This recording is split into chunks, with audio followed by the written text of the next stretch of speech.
Watch this.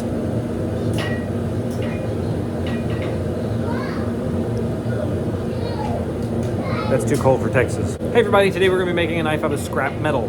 We have some old leaf springs, and we're going to forge a kind of a hunting, survival / chopping knife. Mainly a knife for myself. Every time I seem to make myself a knife, it gets sold and it goes somewhere else. So, I need to make myself a new knife. So that's what we're going to be doing today. If you're going to be following along with this build, here's what you're going to need. You're going to need all the basic knife making tools. This isn't a video about basic knife making tools. You're going to need a leaf spring. Most leaf springs are 5160, some are 1060. So, let's do it.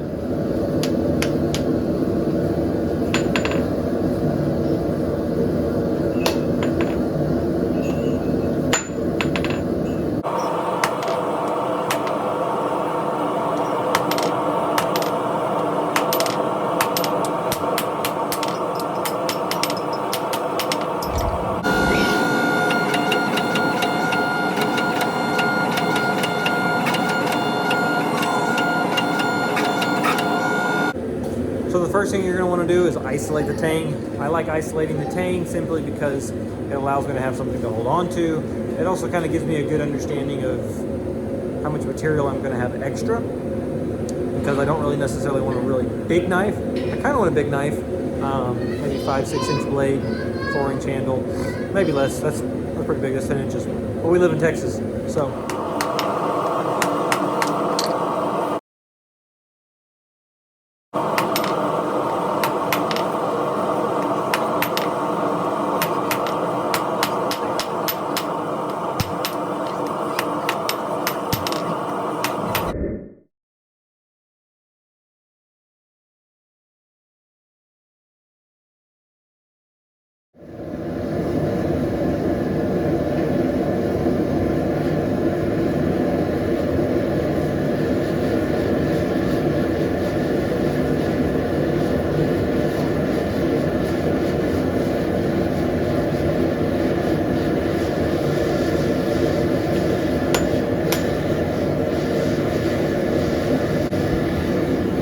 Now what we're going to do is we're going to set a notch. We're probably going to set that notch right in here.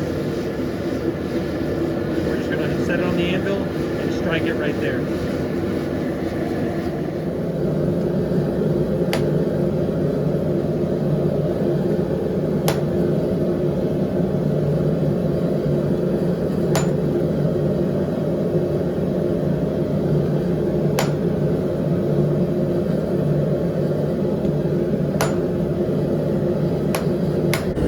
The next thing we're going to do is forge in the tip. This is actually quite a long process. I didn't do a cut tip, and so what I'm going to have to do is just forge in at an angle and then just keep forging until I have my tip forged out.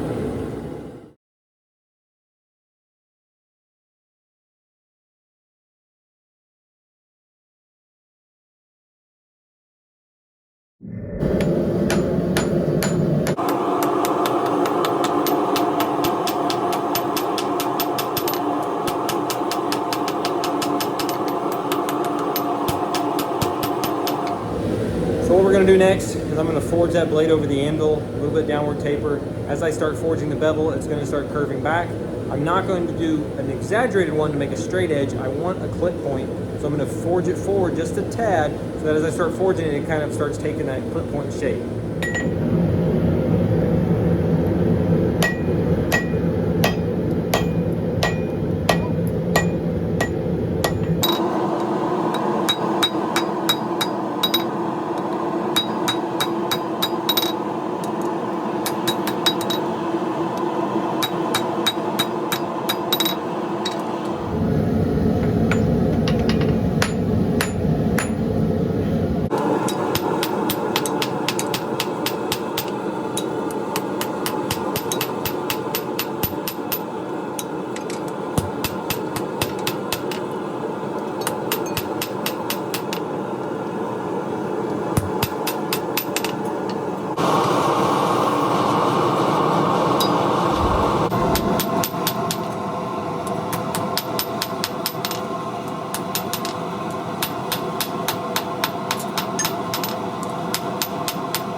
Knife's forged. I like the shape. It came out great. Bevel's profile and tang. Looks the way that I wanted it to look. If you're enjoying this content, please hit the like button, subscribe button, and the bell notification button. You know, all those things that the YouTubers tell you to do. Do it. I am thinking of making a more of a members only section. Of course, this would be a paid membership. Let me know if this is something you're interested in. Just leave a comment in this video or on my channel. I'd really appreciate it. I know that some of you had said you wanted to see some tools made. Please let me know what tools you're wanting to see made. I do plan on doing a hot cut video, as the hot cut has been really, really helpful. I made a couple of pineapple twist steak turners. They look really, really awesome. If you're following me on Instagram and Facebook, you'll see them. This is something we can cover in a video if that's something you're wanting to see. I really appreciate y'all's feedback. It helps me create content. Let's keep going. So I annealed the knife last night. If you don't have a heat treat oven or a kiln, you can simply use your gas forge, heat it up to critical, and then let it rest and relax and cool down very, very slowly. If you're doing this in a coal forge, I would imagine you can do the same thing, heat the forge up real hot, and then just let it go out with the fire as it goes out. Annealing the knife before you grind is really, really important because it makes it a whole lot easier to grind. You use a whole lot less belts. One of the things you're going to want to make sure that you do is that you have a water bucket nearby, so that way you can cool it off as you grind, because you don't want it to harden as you grind. Side note, when you're ready to drill where your pin is going to go to lock it into your handle, it needs to be annealed. Otherwise you will burn through your drill bits. Let's go ahead and get grinding.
So now what we're gonna do is we're just gonna start pulling these lines this way straight before we quench. We're gonna do the spine, we're gonna do the clip, we're gonna do the spine of the clip, we're gonna do the choil here, and we're just gonna clean all of this up before we go into the quench. Biggest reason is because after you harden, it's a lot harder to sand, and I would like this to be easier to sand after the hardening.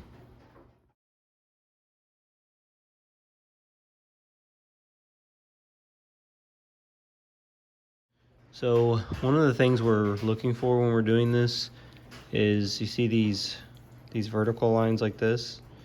We're wanting to make sure that we sand them all down. These are from the grinder, and the grinder kind of gashes it and cuts it real deep. You could go in theory to 120 and then do this sanding step. I've just always done it after the rough grind, once I get it to where I want it. What I'm gonna do next is I'm gonna take a marker, and this is actually a woodworker's technique that I learned from carpentry stuff. Like that. And you just kind of mark out where you see these.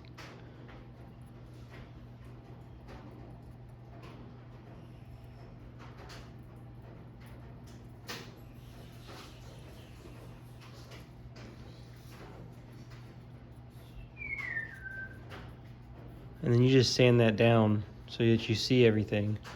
And then you just keep repeating this step until it's completely uniform across the blade.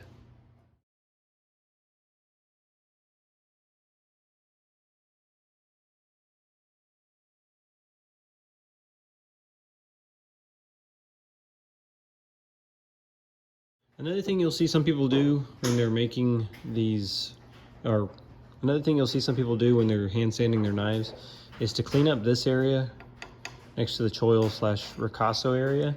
This knife, since it has the choil and the sweep, doesn't really have an indicated ricasso. But right here what you have is these really sharp teeth on this file. And what you can do is you can just place the file on it and you can kind of scrape across this way. I kind of avoid doing this mainly because sometimes it creates some really deep gouges and then the cuts look too deep going the lengthways. And I don't really always like this. I like it sometimes. Sometimes it's good to just kind of clean up just a little bit. So I'm gonna try it just a little bit this time right here, just to try to clean this area up. And then I'm gonna clean it up with the 80 grit and see if it kind of dug too deep or not. But it is a good trick and I'm gonna go ahead and use it.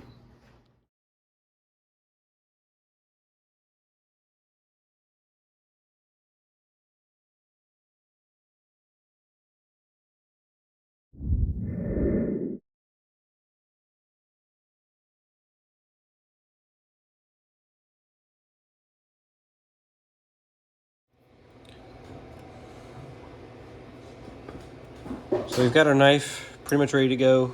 Just needs the heat treat, but before we do the heat treat, I like to make sure that it fits the handle and that everything's fitted on for the most part before we get started.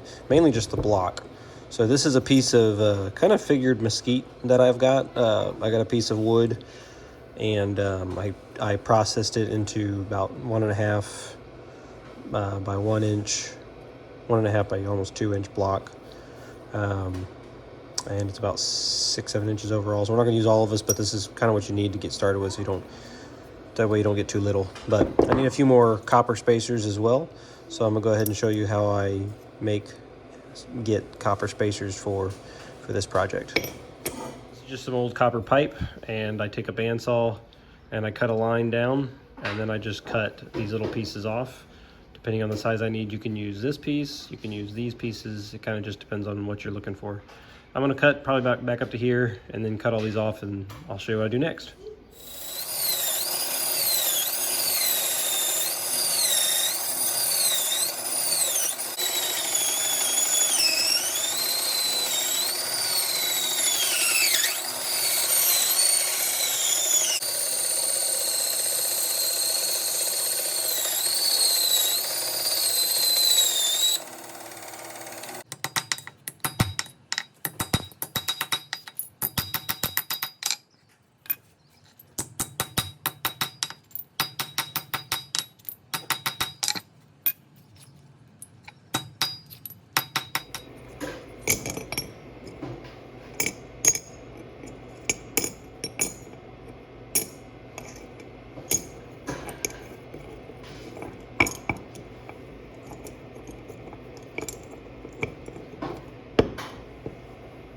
So now that we have our copper, we have our mesquite block, we need to trace out how long the tang needs to be on this mesquite block, and then kind of how much handle that we're going to need for this as well. You're going to want to drill this before you cut it to insert your spacers. Otherwise, it's just not going to work out very good. So we're going to go ahead and mark that up right now and then go ahead and drill it.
So we've got the tang fitted in here to where it fits nice and flush to here. It's wiggly, but I'm not really worried about that right now. What we're gonna do next is kind of figure out where our spacers are gonna go. I thought about doing a copper collar around the front of this, but I just don't think that pipe's gonna be quite thick enough. I might do that. I'm gonna look at that too. But if we do, we'll have a spacer at the beginning at 0, like this, here. And then I want a couple more spacers, maybe here. I think it would look cool with a series of spacers, like 1, 2, 3, maybe 4. So then we would drill a hole there for the tang. So I'm gonna go ahead and show you how I go about marking the spacers and slotting them. I don't drill these because I don't really have a good vise to put these up there, and the clamps don't typically hold them very well. So we're actually gonna slot these with a chisel on a stump that I made and I use to do this. I do this for Pucos all the time and for custom orders, and I really like the outcome. It works for leather, it works for brass, it works for copper, pretty much any of your precious metals that you're gonna do. So I'm gonna go ahead and show you how I mark it.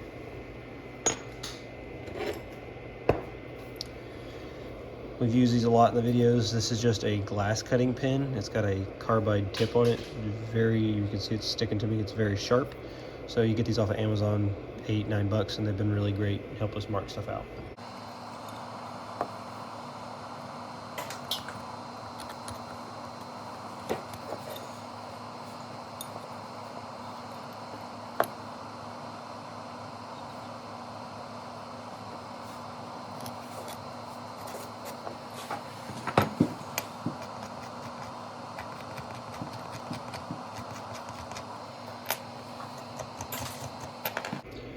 So this is gonna be number 1. We're going to cut it out, and then we'll use this one to mark the other ones that we're gonna use.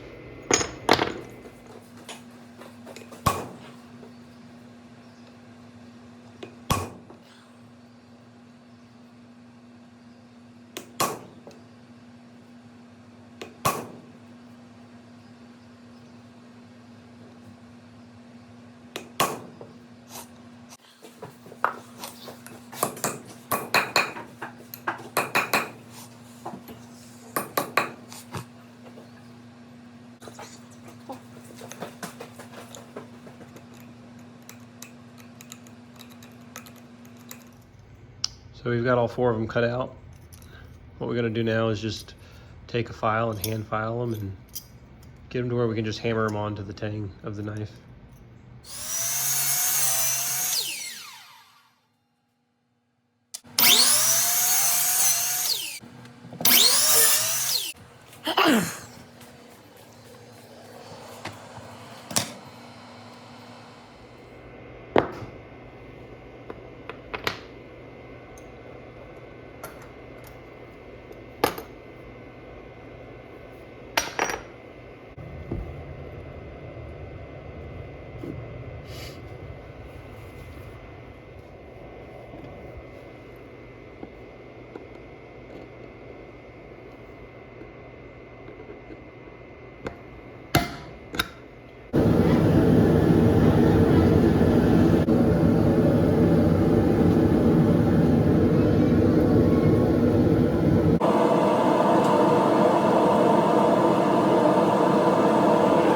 Got the knife out of quenching. This is kind of what I was talking about with that black look the other day on that last video. I quenched it, and then I took a rag with some oil and I just rubbed this down real good, because I'm just going to wire brush clean this later. This right here and this I'll clean up, but the spine I'm probably going to leave black, honestly. But so here we are again. We're going to start hand sanding this down. We're going to hand sand up to probably 400 on this one, and then we'll tape off the blade so that no glue gets on it when we go to do the handle. So I just got done hand sanding this blade. Really clean.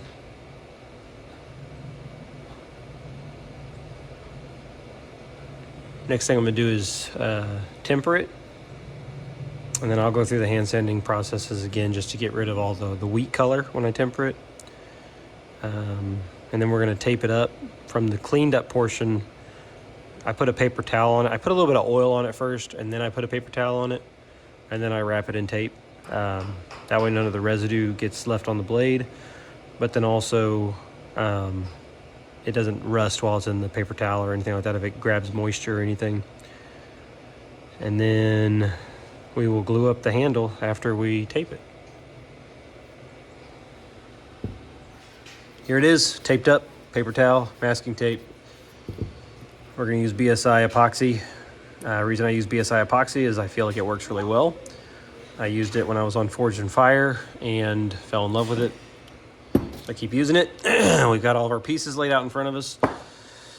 Biggest thing you're gonna wanna do when you're doing this is take your time, don't rush. Make sure you get epoxy on every single piece. Make sure that all the gaps are nice and filled up and that you get good pressure on it when you clamp it in the vise. You really wanna make sure that you put enough epoxy in here to where it comes out of these holes. And then what my recommendation would be doing is when you pin, get a little hammer so that way you can drive this into those holes a little bit quicker, because this gets stressful because it's trying to come out, but this is what locks it all into place. I know some people don't use pins when they glue handles in. I don't like doing that. I like the pin. I feel like it makes it stronger, more durable, and just has the knife hold together better long term. So this is gonna be just in time lapse because it's not very glorious. We're gonna mix, we're gonna move over to the vise, we're gonna pour, and then it's just gonna be a long process of me putting in these pieces and putting glue all over them. So.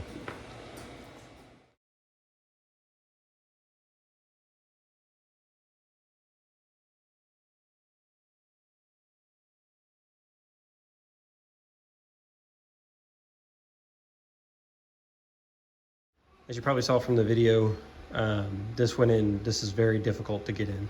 And you want to keep hammering it until it goes all the way in, but this thing is locked. It's not going anywhere. So basically what the pin does is it locks the tang in there and gives it an extra strength point, at least from what I've learned and what I've seen in using knives with hidden tang, with pin or without pin. I choose to pin it. Some guys say it doesn't need it. I like to do it. You can do yours how you want to do it. You want to leave this in here until this is tacky, but not like this right now, because right now if I touch it, it's kind of sticking to my finger. Okay, we want to leave it in there just long enough so that we can peel it off of all of this stuff right here, because you don't want to go back later and try to peel this off with a knife or something, because then you could scratch your knife, and it also just kind of chips up the look bad. So there you have it. We'll let it dry. Couple of tools that were really helpful to have during this was I use a mixing stake. I make this myself. It's enough to hold on to. It's also very sturdy. I don't use popsicle sticks or anything like that because they just break, and that just pisses me off. This right here, pair of pliers. This is to snip the pin. I don't know if you watched as I was going. I had to snip it because it started to bend as I was hammering it in. And then also a hammer. Just so have those things handy when you're doing this. Yeah, good luck.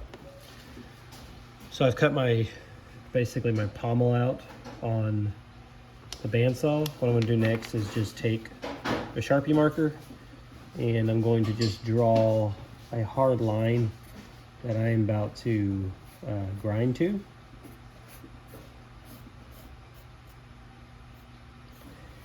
The reason I like to use a Sharpie or something that really stands out is so that I can see what I'm doing. I used pencil earlier, and as you kind of glue on stuff and things like that, it kind of has a tendency to go away. So.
Well, there you have it. Final product. This thing turned out so sweet.